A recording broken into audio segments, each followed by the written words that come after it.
Já aconteceu de você estar tranquilo em casa e de repente ver os bichos agindo de um jeito totalmente estranho. E horas depois, começa a chover? Acredite, a natureza tem um sistema de alerta muito mais eficiente que o aplicativo de clima do seu celular.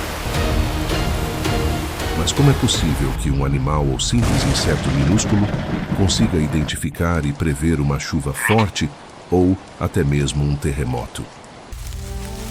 Você já deve ter passado por isso. Numa noite quente, de repente, as lâmpadas da varanda ou da rua ficam infestadas de insetos voadores batendo em tudo. Quem cresceu no interior ou na roça conhece bem essa cena e a sabedoria dos mais velhos é infalível. É sinal de chuva forte chegando. Estamos falando dos cupins, especificamente na fase em que são conhecidos como siriris ou aleluias. Mas o que está acontecendo ali?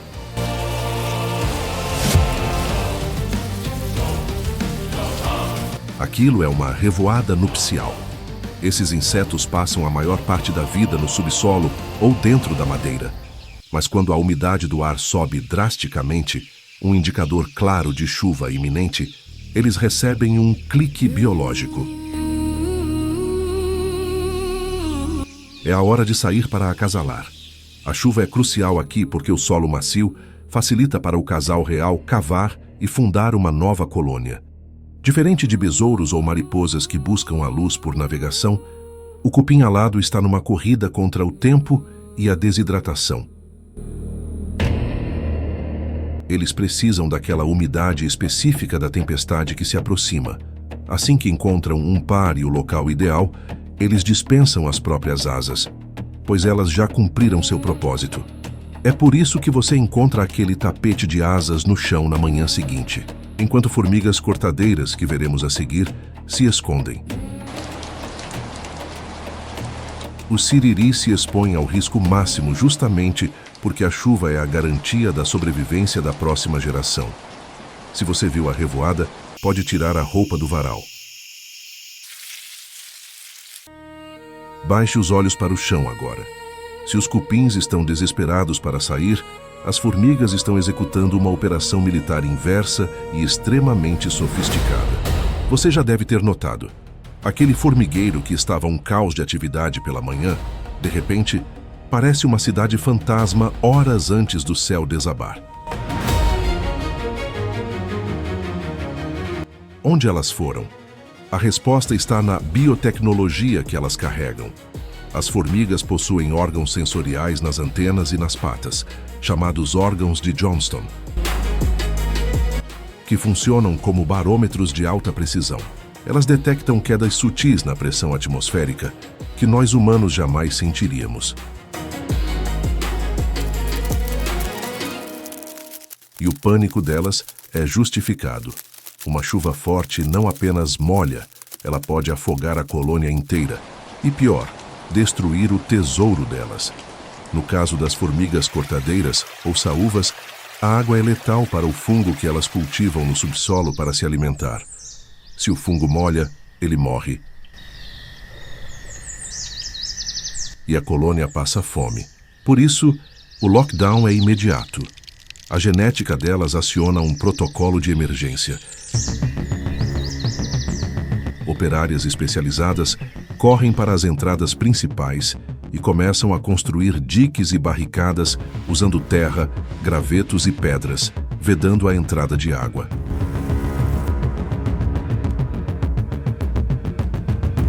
Lá dentro, a engenharia é ainda mais insana.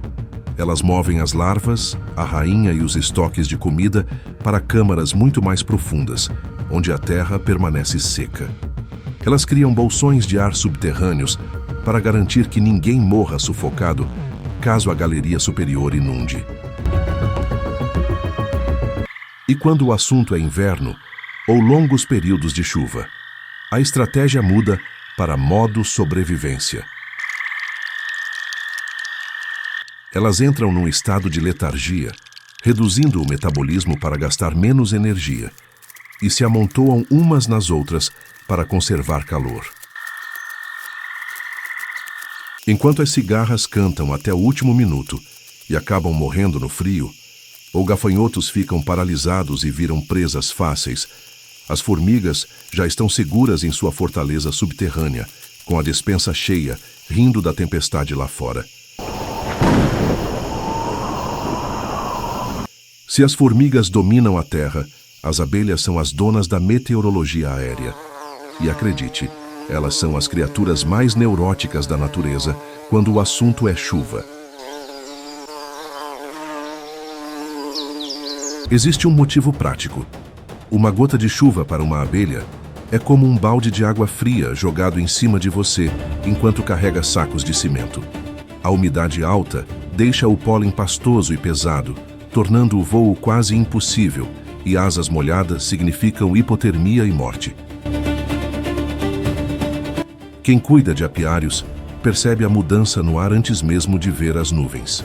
O zumbido da colmeia muda de frequência, ficando mais grave e agressivo. As operárias que estariam a quilômetros de distância, guiando-se pela luz polarizada do sol, abortam a missão instantaneamente quando a nebulosidade atrapalha esse GPS solar. Mas a ciência descobriu algo ainda mais alucinante. Elas sentem a eletricidade. Antes de uma tempestade, a atmosfera carrega uma tensão elétrica estática. As abelhas têm pelos corporais sensíveis que se arrepiam com essa carga, funcionando como um sexto sentido para raios e trovões iminentes. É um nível de percepção que moscas, por exemplo, não têm. Por isso você vê moscas voando bobas na chuva enquanto as abelhas já sumiram. Nesse momento pré-tempestade, o comportamento dentro da colmeia é frenético. Elas correm para vedar frestas com própolis, uma resina que funciona como cimento impermeabilizante, e consomem mais mel para ter energia extra caso precisem bater as asas para aquecer o ninho. Enquanto borboletas se viram sozinhas, tentando se esconder embaixo de uma folha larga, as abelhas operam como um superorganismo, protegendo a rainha e o futuro da colmeia dentro de uma fortaleza blindada contra a água. Saindo do mundo dos insetos e entrando no brejo, temos os meteorologistas mais barulhentos do planeta. Quem mora perto de lagoa, sítio ou até terrenos baldios conhece a trilha sonora. Um silêncio absoluto que é quebrado, de repente, por um coral ensurdecedor de sapos, rãs e pererecas. Muita gente acha irritante, mas esse som é, na verdade, um grito de celebração. Diferente de nós que usamos capas de chuva, os anfíbios têm uma pele ultrapermeável. Eles bebem e respiram pela pele. Para eles, o ar seco e o sol forte são, pois correm o risco de desidratar e virar passas. Quando a pressão cai e a umidade sobe antes da tempestade, eles entram em euforia fisiológica. O corpo deles reage como se tivessem tomado um energético. Aquele barulho todo, o coachar frenético, é uma corrida reprodutiva. Eles precisam acasalar agora. Ao desovar logo antes ou durante a chuva, eles garantem que os ovos caiam em poças recém-formadas e lagoas cheias, livres de predadores que vivem em águas permanentes, como peixes grandes. Lagartos e cobras odeiam essa virada de tempo. Eles precisam do sol para aquecer o sangue e se escondem em tocas para não esfriar demais. O sapo faz o caminho contrário. A intensidade desse canto é um indicador tão forte que em muitas culturas rurais, o volume do sapo-boi define se a chuva vai ser passageira ou se vai ser um dilúvio para encher o açude.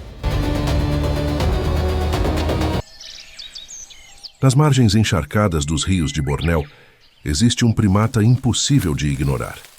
O macaco narigudo parece ter sido desenhado por alguém que exagerou no nariz só para ver até onde a evolução deixaria passar. O curioso é que aquele narigão, que serve de alto-falante natural e atrai as fêmeas do grupo, também acompanha um comportamento inesperado.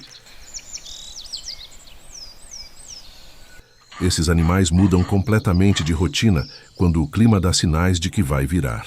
Eles vivem em florestas de mangue, um ambiente onde a linha entre terra e água muda de lugar quase todos os dias.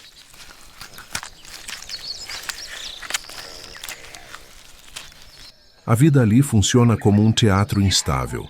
Marés que sobem rápido, ventos que surgem sem aviso, chuvas tropicais que se formam em minutos. Por isso, esses macacos dormem em árvores altas perto da água, uma posição que evita predadores terrestres durante a noite.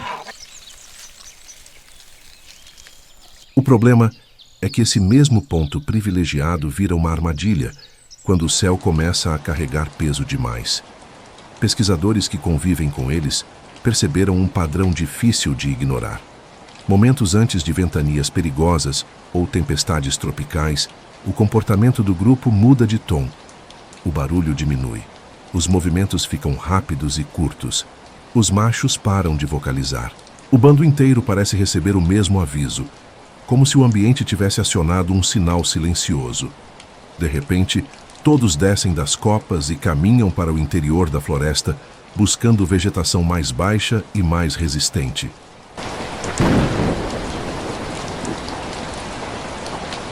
Essa reação contrasta com outro primata famoso da região, o orangotango.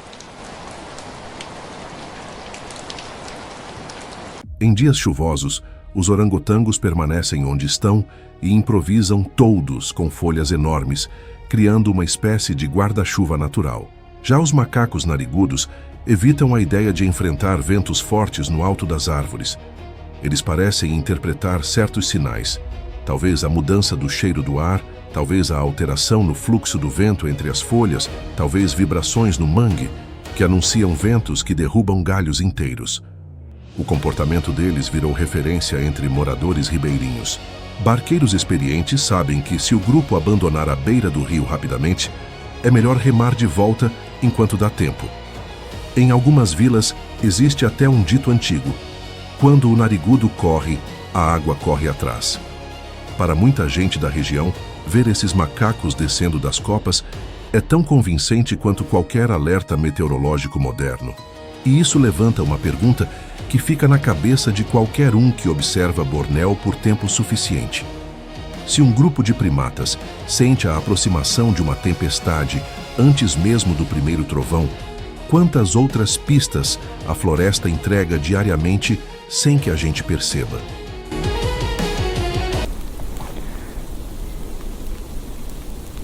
Se você acha que tempestades são assustadoras, imagine prever um terremoto dias antes do chão tremer. As cobras possuem essa habilidade perturbadora. Há um caso histórico famoso de 1975, na cidade chinesa de Haicheng. Era inverno, temperaturas congelantes, e milhares de cobras simplesmente acordaram da hibernação e saíram de suas tocas subterrâneas para morrer congeladas na superfície. Os moradores acharam aquilo bizarro, mas as autoridades locais entenderam o recado e evacuaram a cidade. Dias depois, um terremoto de magnitude 7,3 destruiu tudo. As cobras salvaram milhares de vidas. A explicação científica está na anatomia delas. Como elas rastejam com o ventre colado ao solo, a mandíbula e o ouvido interno funcionam como amplificadores sismológicos. Elas conseguem detectar as ondas P, ondas primárias, que são vibrações ultrassônicas, geradas pelo atrito das placas tectônicas muito antes da ruptura principal que causa o tremor destrutivo. Para uma cobra, essas microvibrações são como um alarme de incêndio disparando dentro da cabeça. Enquanto cães e gatos podem ficar agitados minutos antes, as cobras sentem o perigo com dias de antecedência.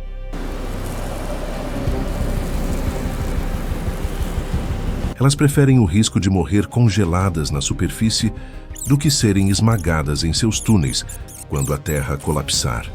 Compare isso com pássaros, que simplesmente voam para longe.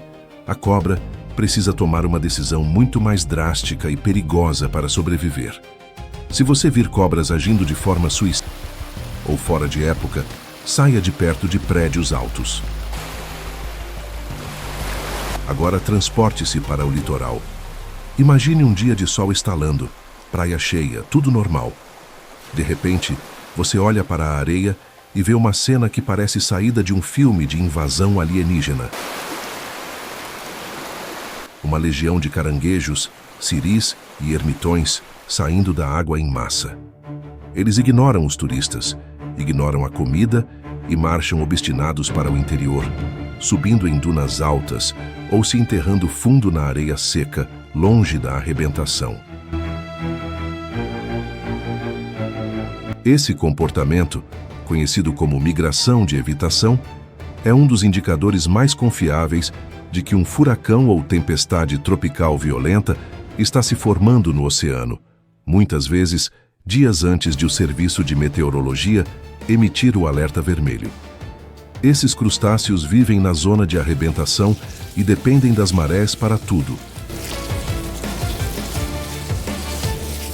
Então desenvolveram uma sensibilidade absurda, quase sobrenatural, às mudanças na pressão hidrostática e atmosférica. O raciocínio evolutivo aqui é brutal. A turbulência transforma a areia do fundo em uma lixa gigante que pode destruir suas carapaças, entupir suas brânquias ou esmagá-los contra recifes de coral. Além disso, a ressaca poderia arrastá-los para o mar aberto, onde seriam lanches fáceis para peixes maiores. Observadores na Flórida relataram que caranguejos ferradura se agruparam aos milhares em baías protegidas dias antes do furacão Ian tocar a terra. Existe um contraste crucial aqui.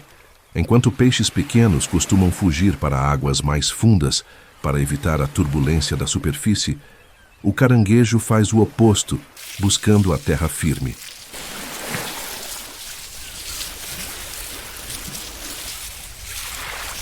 Eles até sentem a mudança na salinidade da água causada pelas chuvas torrenciais que ainda nem caíram. Aquele caranguejo andando desengonçado e com pressa na areia, ignorando tudo ao redor, é um meteorologista de carapaça dura que você deveria respeitar. Muita gente tem a imagem cinematográfica de tubarões nadando em meio a tornados, o famoso Sharknado, mas a realidade biológica é muito mais inteligente e calculista. Tubarões são máquinas de sobrevivência aperfeiçoadas por milhões de anos e, acredite, eles odeiam tempestades com todas as forças. Pesquisadores que monitoram tubarões com tags de GPS na costa americana notaram um padrão fascinante e repetitivo. Quando a pressão barométrica cai drasticamente, o sinal clássico de um furacão ou tufão se aproximando, os tubarões simplesmente desaparecem da costa.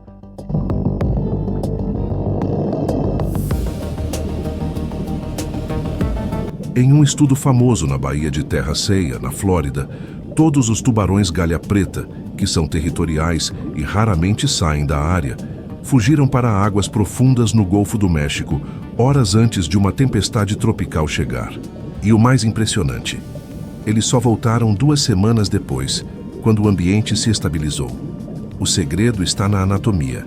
Eles possuem a linha lateral, um órgão sensorial que corre ao longo do corpo, capaz de detectar vibrações na água, e um ouvido interno extremamente sensível. Diferente dos peixes ósseos que têm bexiga natatória para flutuar, o tubarão usa seu fígado cheio de óleo e a pressão da água para se orientar.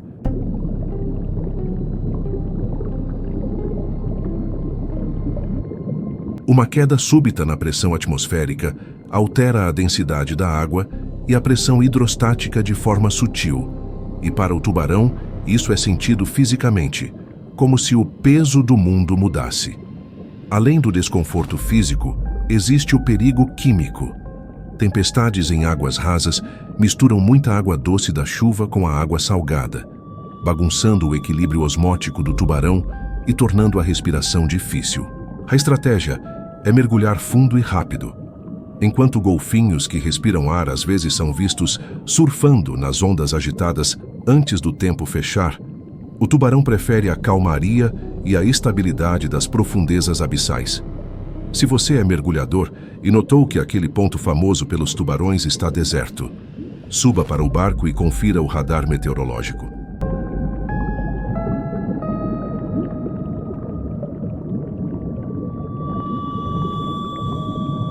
Voltando para o nosso quintal, vamos analisar os cantos das paredes e os arbustos do jardim. As aranhas não são apenas caçadoras pacientes. Elas são engenheiras estruturais que ajustam seus projetos arquitetônicos de acordo com a previsão do tempo. Se você notar que as aranhas de jardim, como as do gênero Araneus, estão desmanchando suas teias ou construindo versões muito menores, mais baixas e com fios mais grossos, pode fechar as janelas. Vem ventania forte e chuva pesada. A teia é um investimento energético altíssimo para o animal. A seda é feita de proteína pura, retirada do próprio corpo da aranha. Perder uma teia inteira numa tempestade é um prejuízo biológico comparável a você construir uma casa e vê-la desabar no dia seguinte. Elas possuem estruturas nas pernas chamadas tricobótrias, pelos sensoriais tão finos que detectam o deslocamento de ar de uma asa de mosca. Quando a pressão cai e a umidade satura o ar, esses sensores disparam um alerta vermelho.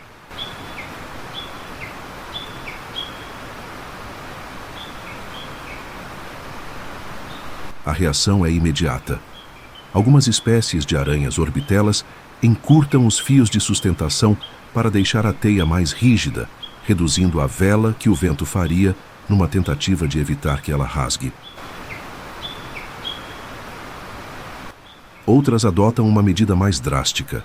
Elas recolhem a seda, comendo-a para reaproveitar a proteína e se escondem sob folhas largas, frestas de madeira ou beirais de telhado. É também por isso que, antes de chuvas torrenciais, é comum vermos um aumento súbito de aranhas grandes entrando em casa, correndo pelo chão da sala. Elas não estão ali para te atacar. Elas estão em busca de um teto estruturalmente sólido que não desabe com a água. Enquanto besouros voam desorientados, batendo nas paredes e sendo levados pelo vento, a aranha já calculou a carga estrutural, recolheu seu material de construção e decidiu que o canto atrás do seu sofá é o abrigo antiaéreo mais seguro do bairro. Agora vamos subir as encostas rochosas. As cabras da montanha e bodes selvagens são famosos por desafiar a gravidade, equilibrando-se em penhascos que fariam qualquer alpinista suar frio. Mas existe um momento em que elas descem, e quando elas descem com pressa, o perigo é iminente. Vulcanólogos na Sicília, perto do Monte Etna, já observaram que cabras selvagens ficam extremamente nervosas horas antes de uma erupção vulcânica. Elas abandonam as áreas de pastagem altas e descem para as florestas na base da montanha.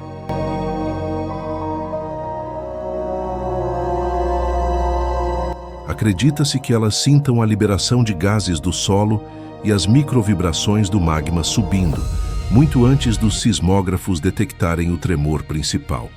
Mas não é só vulcão. Antes de nevascas pesadas ou avalanches, elas também buscam altitudes menores. Elas percebem a mudança na densidade do ar e o cheiro metálico que a neve traz. Enquanto águias e falcões usam as correntes térmicas para voar acima da tempestade, as cabras presas ao solo usam seu conhecimento do terreno para encontrar abrigos em cavernas ou vales protegidos do vento. Se você está fazendo uma trilha na montanha e vê os bodes descendo correndo, é a dica mais valiosa que a natureza pode te dar. Dê meia volta e desça também.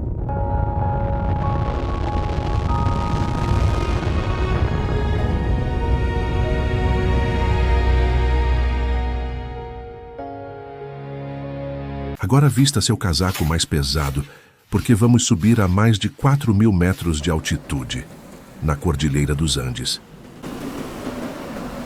O clima lá é traiçoeiro. O sol queima a pele em 1 minuto, e no seguinte, uma nevasca branca pode matar um alpinista experiente em horas. Mas quem vive lá há milênios, como as lhamas, alpacas e vicunhas, nunca é pego de surpresa. O povo quechua e os pastores andinos confiam mais no comportamento desses camelídeos do que em qualquer previsão de rádio. Quando uma nevasca severa está se formando, muito antes de o céu escurecer, o rebanho muda. Elas param de pastar imediatamente e começam uma descida forçada e coletiva para os vales, buscando as ravinas protegidas do vento, as quebradas. Elas detectam a queda brusca na pressão atmosférica e, curiosamente, sentem o cheiro do ozônio metálico que precede a neve estática. Existe um detalhe comportamental incrível. As fêmeas protegem as crias no centro do grupo, enquanto os machos batedores ficam nas bordas, vigiando não predadores, mas o clima. Enquanto turistas tiram fotos achando lindo o céu ficando cinza, as alpacas já estão em marcha acelerada. Se elas se recusam a subir a montanha ou se deitam agrupadas em áreas baixas recusando-se a mover, o aviso é claro: quem ficar exposto vai congelar. A precisão delas é tão alta que define a hora de colheita e plantio dos camponeses locais.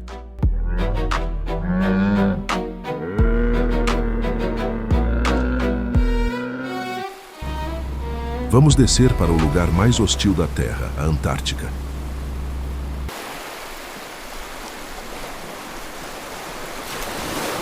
O pinguim imperador não tem toca, não tem caverna e não pode voar para longe.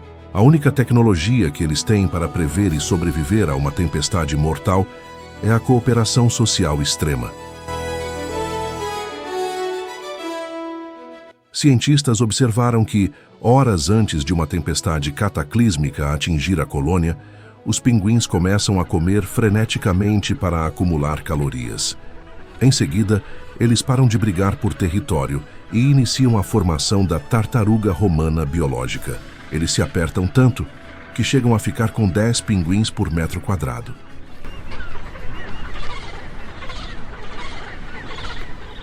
Eles sentem a queda de pressão de uma forma visceral e sabem que o isolamento individual é uma sentença de morte. O mais fascinante é a democracia rotativa desse sistema. Os pinguins que estão na borda externa do grupo, recebendo o vento gélido na cara, gradualmente se movem para o centro quente do grupo, empurrando os que estavam aquecidos para fora. É um ciclo contínuo de sacrifício e recompensa.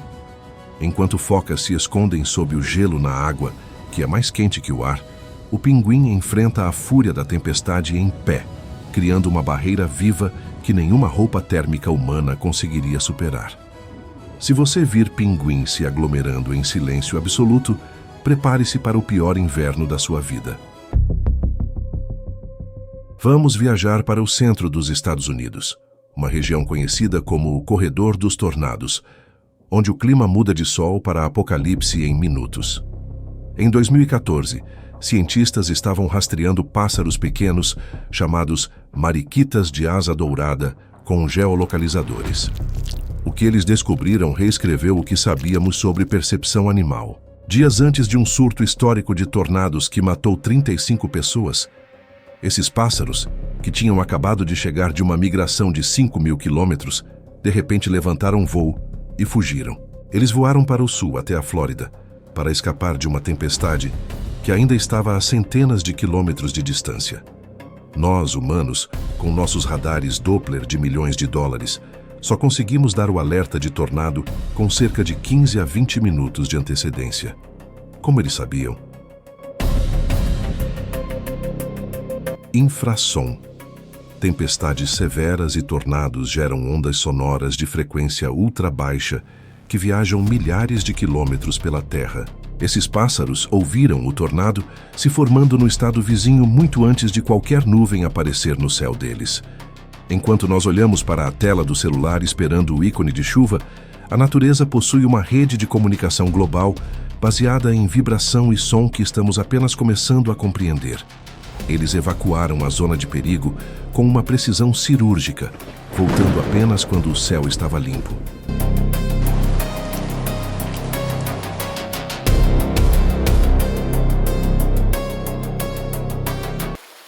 Depois de ver tudo isso, fica uma pergunta martelando na cabeça. Por que nós, a espécie supostamente mais inteligente, somos sempre os últimos a saber? Enquanto a formiga fecha a porta, o tubarão mergulha e o pássaro foge, nós muitas vezes estamos na praia filmando a onda gigante chegar. A verdade é que nós terceirizamos nossos instintos. Trocamos a sensibilidade da pele, o olfato apurado e a audição atenta por aplicativos, telas e ar-condicionado. Criamos um casulo tecnológico que nos isolou dos sinais sutis do planeta. A natureza está o tempo todo gritando, vibrando e avisando o que vai acontecer, mas nós paramos de ouvir a frequência dela. Esses animais não têm superpoderes mágicos, eles apenas nunca deixaram de prestar atenção no mundo ao redor.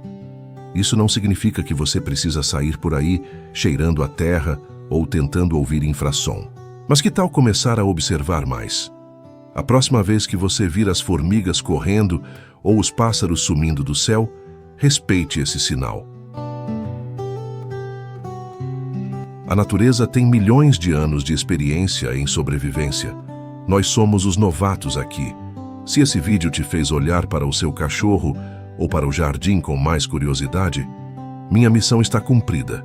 O mundo é muito mais complexo e fascinante do que a previsão do tempo do telejornal. Agora me conta aqui nos comentários. Você já viu algum animal agindo estranho antes de uma chuva ou desastre? Quero ler sua história. A gente se vê no próximo vídeo.